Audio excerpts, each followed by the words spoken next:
From the Opepco Studios in Oklahoma City, this is a signing day update. I'm Jenni Carlson. Travis Haney joins us on the phone right now. Travis is in Norman, where he'll be covering the Oklahoma signing day press conference later in the day. But Travis, you started your day out at Norman High, where Donovan Roberts signed. Talk about what you saw, what was going on out there this morning. Well, I heard a lot of calling the hogs. So, to be a mile and a half away from OU's campus and hear woo pick suey, that's not something you're accustomed to. But Donovan committed in April, I believe, to Arkansas and stuck with that, even though OU made a late run at him when some of their running backs decided to transfer. They talked to Donovan. He said he listened to it, but he was already really entrenched with Arkansas by that point. So he's headed to Fayetteville. He and his family were very excited. He let out a sigh of relief when he signed the papers. So I think it was still a big day for him, even though he'd made his decision a moment ago.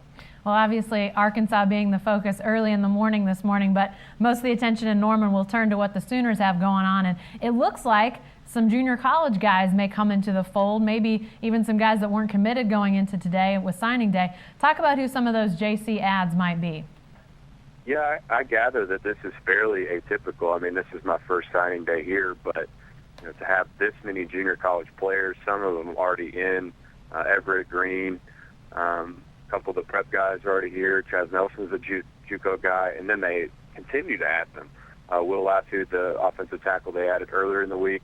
Courtney Gardner, the receiver that we talked about earlier in the week. Jenni, he went ahead and committed today, or signed, sent in his paperwork. He was actually a soft commitment to Arkansas, so it's been kind of a rough day for Arkansas, losing Green, Beckham, and Gardner at the receiver position, which is so important for what they do there. So I know that they're very happy about having Gardner.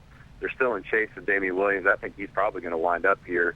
He's picking between Texas Tech and OU, so it'll be one of those two. Just a lot of junior college players indicates some of the needs that are immediate, trying to get some of those players on the field either this year or next year. Well, you talk about needs, and obviously signing day classes, obviously they're trying to fill those needs.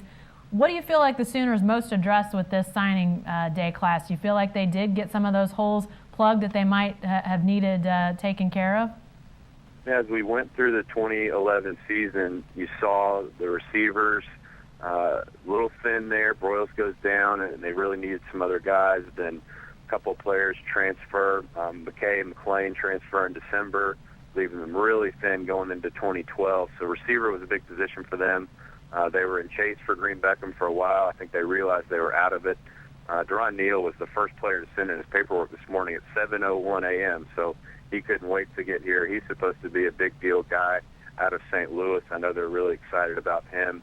Gardner, the player we just mentioned, he's 6'3". I mean, he's a big player. He's going to stretch the field vertically for them. That's not something they've really even had. Kenny Stills, he plays tall, but he's only about 6'1". So having Gardner, that gives them a taller receiver, a taller target downfield. And being a junior college player, they want him to get in there and play right away. Tight end is the other position where they were really, really desperate for help, losing both of the starters to graduation, a couple other defections. They have two players coming in early. Green and McNamara enrolled in January. They're trying to add a couple more. Sam Grant committed earlier this week. So they've really addressed, I think, what they had to do offensively. A lot of people complaining, too, that not enough defensive players were being signed, and this week has been pretty strong for that. A couple of cornerback commitments in Sanchez and Simon. So the addressed needs, I think they've done what they've had to do, and they're continuing to do it right up until signing day. All right, thanks, Travis. Be sure to stay with the best coverage team anywhere at newsok.com and every day in the Oklahoman.